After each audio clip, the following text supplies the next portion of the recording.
नमस्कार, मी रेखा बेगडे, सतर्क महाराष्ट्र या वेब पोर्टल आणि वृत्तवाहिनीची संपादिका आपल्या सर्वांचे मनापासून सहर्ष स्वागत करत आहे.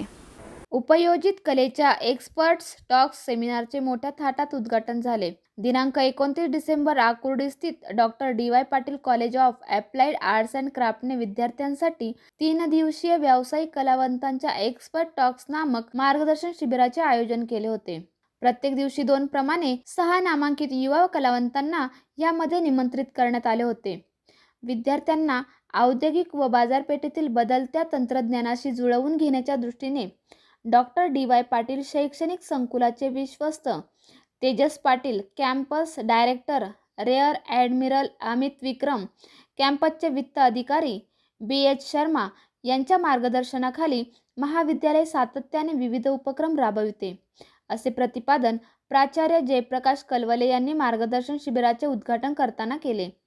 एक्सपर्ट टॉकच्या पहिल्या सत्रात धनंजय भोपळे यांनी कृत्रिम विद्वत्ता तंत्रज्ञान आणि नैसर्गिक विद्वत्तापैकी मानवी कल्पकता नेहमी अग्रेसर राहील यावर भर दिला.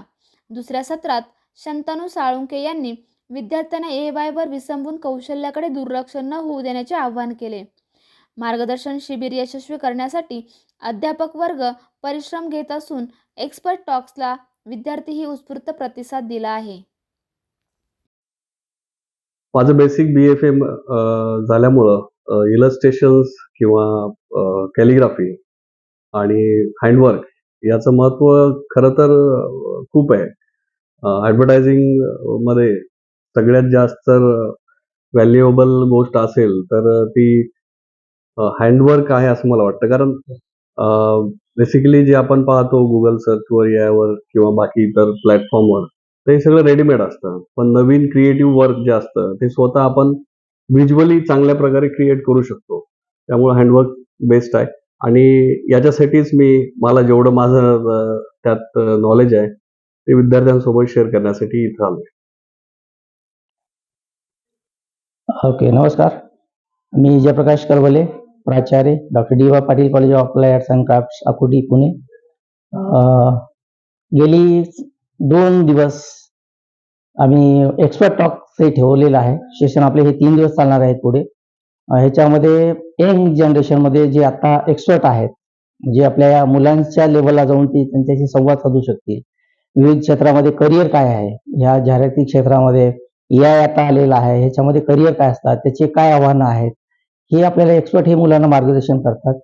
आज त्यांच्या अपॉर्च्युनिटी, त्यांचे व्यवसाय, त्यांचं बाहेरच्या देशामध्ये काय त्यांचं अपॉर्च्युनिटी आहे, त्यांना काय करू शकतात, वेगवेगळ्या पद्धतीने त्यांना मार्गदर्शन ते करतात आणि एवढा खूप चांगला प्रतिसाद आम्हाला मिळतोय.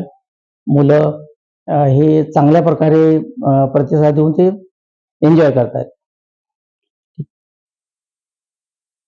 नमस्कार, मी Sachin Bhor, master of fine arts in photography आणि आज डी.वाय. पाटील अप्लाइड आर्ट्स डिपार्टमेंटसाठी आर्ट ऑफ फोटोग्राफी या विषयावरती सेशन घेतोय. खरं तर खूप महत्त्वाचा विषय आहे हा आणि आता काळ बदलला आहे, सगळं डिजिटल झालं आहे आणि त्याच दरम्यान स्टुडंट एक करिअर ऑपॉर्च्युनिटीज काय काय आहेत क्रिएटिव्ह फील्डमध्ये त्या संदर्भात आता खूप जागरूक आहेत, होत आहेत, परंतु योग्य मार्गदर्शन मिळणं मला वाटतं सर्वात महत्त्वाचं आहे.